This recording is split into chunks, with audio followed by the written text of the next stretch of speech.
who I am.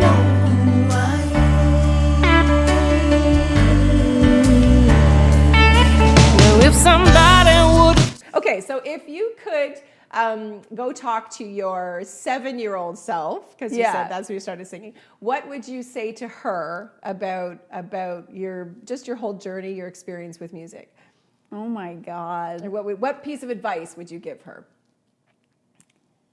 I mean, I think she knew. Like, that's the fun part is, like, I think that she knew. There was never a moment, like, where she, like, didn't know that this was coming. It was just a matter of time. Like, it was always, like, like, it was always a thought. It was always an underlying thing that was like, okay, we're going to do this professionally. Like, this is going to happen. Like, I don't know how, but it will. I mean, even still now, like, it's still this underlying thing. So, I don't know. I'd probably just give her a hug. Oh, yeah. I don't think I would say anything. I would just, like, like, especially at 7, like, I was in just such a bright place in my life. Yeah. And so, I wouldn't say anything. I think I would just leave it. Yeah. A hug is a good thing. Yeah. So you've had a lot of, challenges in your life for being so young, and to the extent that you want to share, how has music helped you? You've had some loss. You lost your mom to cancer. Yeah. And so how was music there for you, learning how to process that kind of loss? I mean, music was something we shared. So she was a songwriter too. Oh, really? Yeah, I don't know if you knew that, but she wrote songs too. Like it's so cool. I still have all of her journals from when she was writing. Yeah. And so she was a songwriter. She was a photographer. When I kept a journal, she always wanted to read it. She always wanted to know what I was thinking and like what I was like talking about. So I think like when she passed, it was like my connection. Like it was how I plugged in. Right. And then especially like playing guitar too, like her whole family was very musical. And like my uncles all play guitar and stuff. So it was always like a very like common ground. So I think it was like how I got close to her was playing and just like processing those emotions. So then you would have, as you were grieving the loss of your relationship with music, would have been kind of tangled up in the grief. Yeah. So then the main thing that you had in your life, your go-to place, was not necessarily your safe place anymore. Yeah. Would you say that? Yeah, like it was kind of like push and pull. So it was like, I think that's kind of where like the hermit part kind of comes in too, because it was like, oh, I should, because this is what my mom would want, and my mom would want me to keep doing this, but like I miss her so much, I don't want to do that. Let me go and just like kind of sink into myself. Yeah. So it was like kind of, it's always kind of been like a battle and like it is kind of like a spaghetti mess. I think about it. All of our lives are a big mess of spaghetti. Yeah. Tangled up yarn. Yeah.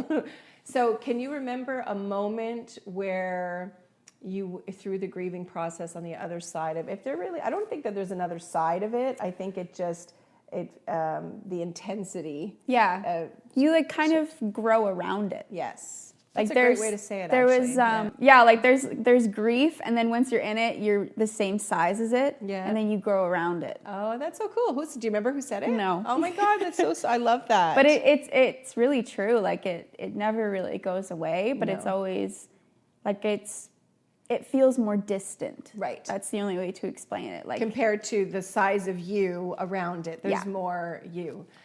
So do you remember a moment when you went to music and you could feel that your relationship with it, in relationship to your mom, so sort of the triangle, that it had shifted a bit, that it felt better to you? Do you remember a moment in time or a song that you wrote where it started to feel like really flow and just feel good about it again? Mm-hmm. Yeah, I think it was like probably around before I met you, actually. Okay. Like around that time. Because like 15 or like 14, 15 was rough. I mean, for anyone it's rough, but it's it's just like not great. It'd be great if we could just skip from being 12 to 20. Yeah, seriously. It's so bad. Yeah, I think it started to flow when I was like 16, 17. Okay. I think there's just like something that clicked and I was like, okay, I actually have to do this professionally now. Like it has to like get momentum and like, yeah. So I think it was around then when it started to feel less heavy. Okay. Because it was always your vision for your life. Yeah. Music has always been your vision for your life. And so, you know, the presence of your mom just changed a little bit. You know, did you still feel her around you sometimes when you're writing? Yeah, a lot actually. Yeah, that's really, it's such an important thing. Yeah. And to keep, you know, to keep that feeling of connection and to believe that when you feel them around you, that they really are around you, because that's real, you know. So looking at your life now, and you've made some, you know, what we have to do as creators is make decisions in our life to support what we want to do, because it would be great if original music made a ton of money right away, but it doesn't. So it's a long haul, you know, to get there. But you've made some real choices in your life to support having a schedule that allows for music, you know, being able to travel or go showcase and stuff like that. So looking at yourself now and the young woman that you are now as a musician, what are some of the elements that, you know, you feel very proud about? I always dreamt of having like a life where it would be very like free. Like freedom's a big word for me. And like, obviously it means different things to different people, but I feel very like, I don't feel tied down, is what I mean. Like, I don't feel like I feel like I can like say yes to opportunities and not feel like I'm sacrificing anything. Right. Like I still, like you said earlier, that I was a boomerang. I'm like right back here. Yeah, I know, I'm just like leave for a little bit and then I come back and then I leave. Yeah, I mean, my dream was always to move to the West Coast. Really? That was a really, like, I had pictures of like surfers and like, I thought it would be California, but like, I'm also just really Canadian. So like, I don't know. Yeah. Maybe in the future. Yeah. But yeah, I always like had posters of like the ocean and it just feels like home to me. Like anytime that I feel anxious or like get really depressed, I go and I grab a coffee and I just sit by the ocean. That is such a powerful statement. So for you to have made the choice to build a life for yourself out there on the simple, so you knew no one. No. It's not like you had a bunch of friends waiting for you or anything. No. It called to you. Yeah. And it was, I find that so fascinating, and it takes a lot of courage to go do that. And I think the ocean, well, tell everybody watching, how does the ocean affect you as a creator, as a person, as a writer? Like, it's just so healing. Like, it makes everything big in your life feel like you can handle it. Right. Like, it really just, like, helps center me. Like, I could just sit on a beach for hours and, like, and especially, like, in Victoria, it's beautiful. Like, there's this road called Dallas Road, and I always just, like, walk along it. And it's just, like, even when it's raining, it's beautiful. Like, I don't know, it just makes everything feel, like, manageable. Mm-hmm. And it's a pretty big deal that at your age, being in your young 20s, that, you know, you learned enough about yourself to know how to honor yourself and to make that choice. Yeah. You know, to go out there. Now you have family there now, like your dad's out there with you now, which, you know, helps obviously a little bit, especially with financing. Thanks, Dad. Yeah. Thanks, because Stu. Of you, we can make, thanks, Stu. Because of you, Stu, we can make records. Yep. But to know yourself enough, like I have so much admiration for that, because I had zero sense of self, you know, until, I mean, I had some sense of self. I shouldn't totally write it off, because I knew, you know, I was a very busy mom. At your age, I think I had 3 kids. I know, that's crazy. 4th on the way, you know, so very different life experiences. Yeah. But I didn't know how to honor myself at all at your age. Like I was fulfilling a duty and playing the role that I'd signed up for, that I was doing. But I was wired to live for others, you know, as a recovering codependent, which I talk about a lot. with my artists. We're very like, we put everything on the table here, you know, it's very family-like. Yeah. So I admire that so much, that you were able to make a decision and to honor yourself. And I hear it reflected in your art. I think there's so much honesty in your music, but not at like honesty and creativity together, like not at the expense of creativity, because you don't just write slow, sad music like some of us do. You know, you have a wider spectrum of what you're inspired to write.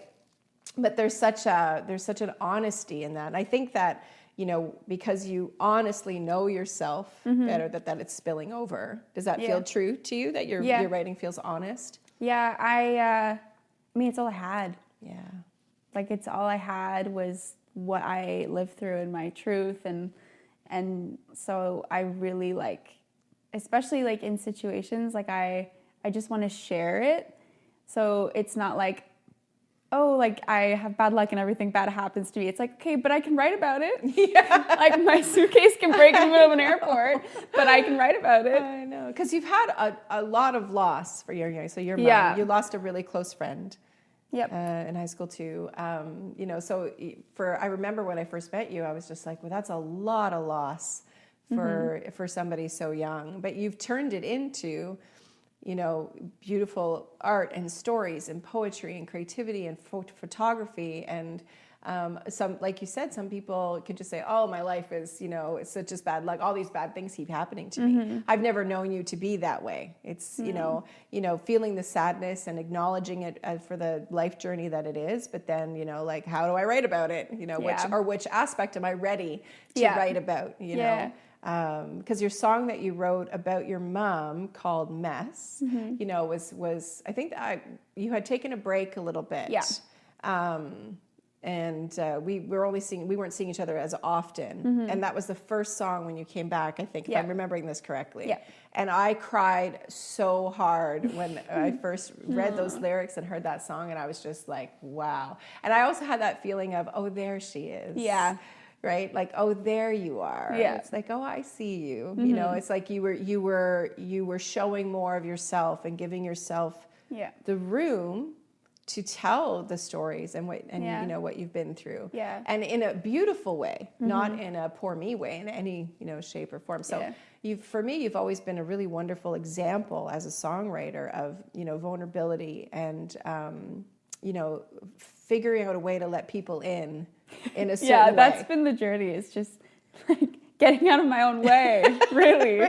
That's all of our journey, getting out of it, right? I remember like when I recently met a friend out west, and it took me such a long time to tell her that I was a songwriter.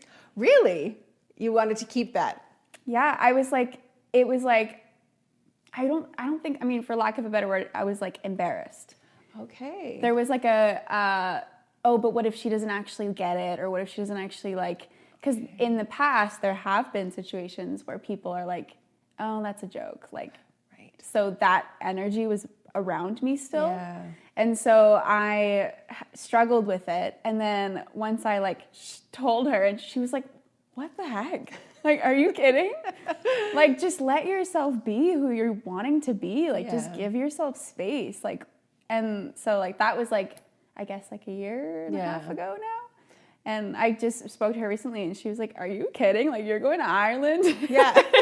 How did you just, so I think it's been a real struggle, like, and it's been an internal battle. It's not so much people around me, it's more inside myself. yourself. Yeah, I can relate to that. You know, the songwriter thing for me probably I was less protective of that, but all the energy healing stuff that I do, that I was really, you know, when you do like readings for people and stuff, because then you're in a whole other category of like crazy, right? And I was just like, you know, the idea, like rejection is one of my core wounds. So anything, of course, I gravitated to the music business because it's like 99% rejection, you know. So any a situation I'm in where I could be rejected is like it's terrifying. Like you have that feeling. So for me, the songwriting thing, I think because my parents were like so like over, like they just loved it. So there was a lot of positivity around the singing and songwriting from the time I was little.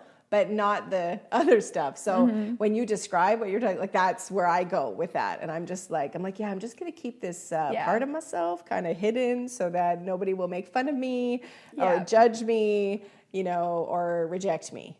And the irony is when you step into that, when you lean in to who you are, like who you truly are and all the aspects of you, that there will be people that do it, but it doesn't affect you anymore because you've walked through the fear.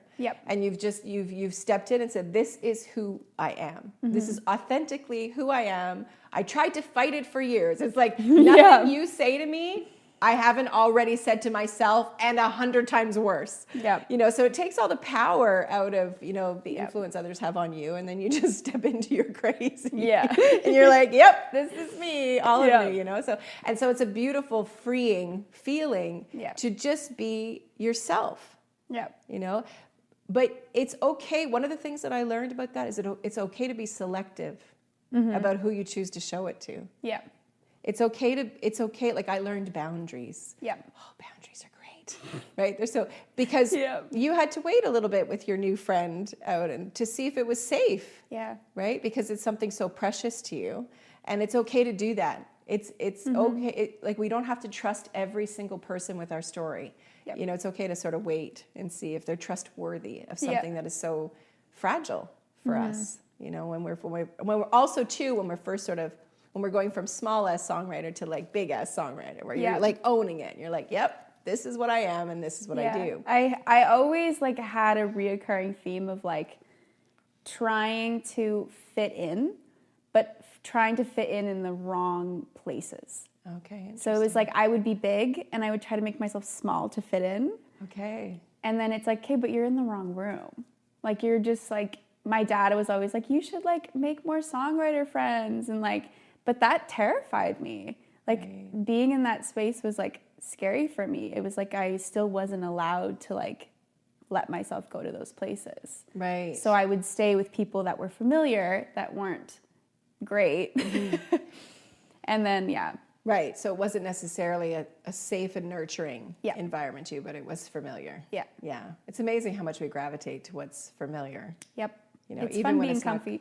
And even though when it's not good for you. When it's not healthy. And it takes a lot to stand up for ourselves and say, this isn't good for me anymore. Like, this doesn't feel good. I don't feel like my best self in this situation.